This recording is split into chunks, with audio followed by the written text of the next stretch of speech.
Hello bachcho, let's see the question. The question is, if enough crosses are made between male flies of genotype capital A small a and female flies of the genotype small a to produce about 1000 offspring, which of the following is the most likely distribution of the genotypes on the offspring?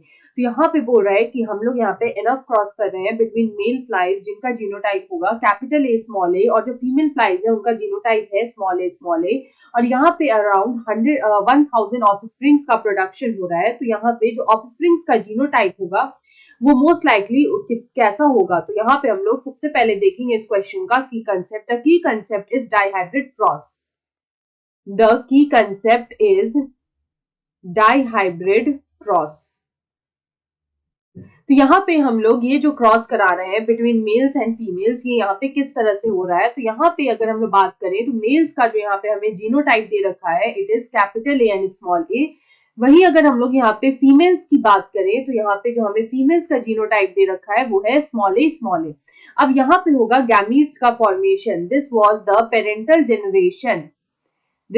Parental generation और अब यहाँ पे होगा gametes का formation.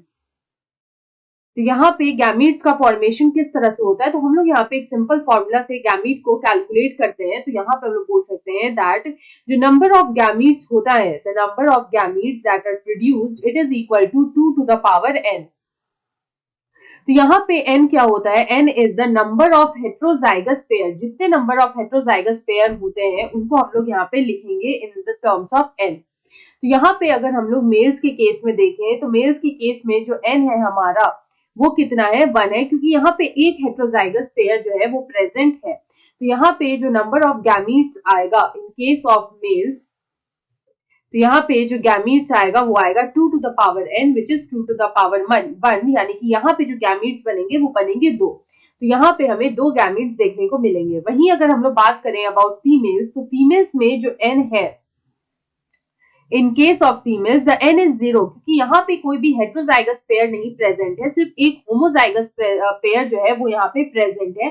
तो female के case में जो n होगा वो होगा 0। तो यहाँ पे 2 to the power n होता है, यानी कि 2 to the power 0 और इट इज इक्वल टू 1, यानी कि यहाँ पे एक गैमीट का फॉर्मेशन होगा इन केस ऑफ फीमेल्स। तो अगर हम लोग यहाँ पे देखें तो मेल्स के केस में यहाँ पे 2 गैमीट्स बनेंगे, एक होगा कैपिटल ए और एक होगा स्मॉल ए। और यहाँ पे फीमेल्स के केस में एक गैमेट बनेंगे विच वाज स्मॉल ए। अब हम लोग यहाँ पे अगर स्क्वायर निकाले तो यहाँ पे किस तरह से ऑफस्प्रिंग का प्रोडक्शन होगा वो हम लोग यहाँ पे देखेंगे। तो यहाँ पे एक साइड पे हम लोग लिखेंगे मेल्स और एक साइड पे हम लोग लिखेंगे फीमेल्स। तो here we will say that this is the male and this is the female। तो फीमेल के केस में जो गैमीट बना है वो सिर्फ एक ही है which is small a, और मेल के केस में जो गैमीट बना है it is capital A and small a। अब अगर हम लोग यहाँ पे देखें कि किस तरह से यहाँ पे जो ऑफस्प्रिंग है वो बन रहे हैं, तो यहाँ पे जो ऑफस्प्रिंग है वो है capital A small a and small a। तो यहाँ पे ये जो रेशियो आ रहा है वो आ रहा है 1:1 का। इट इज 1:1, यानी कि यहाँ पे जो नंबर ऑफ ऑफस्प्रिंग्स होंगे वो ऑलमोस्ट इक्वल होंगे। तो यहाँ पे जो most likely distribution of genotype जो होगा, we will say that the most likely distribution of genotype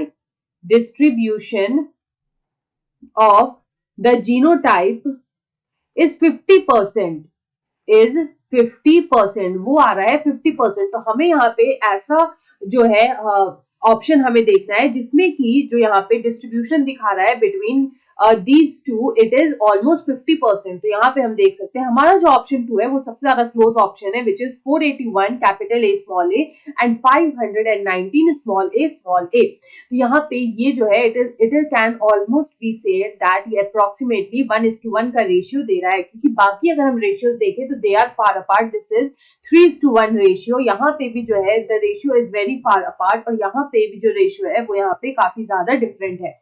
तो यहाँ पे अगर हम लोग देखें तो option 2 is the right answer. I hope you understood it well. Best of luck.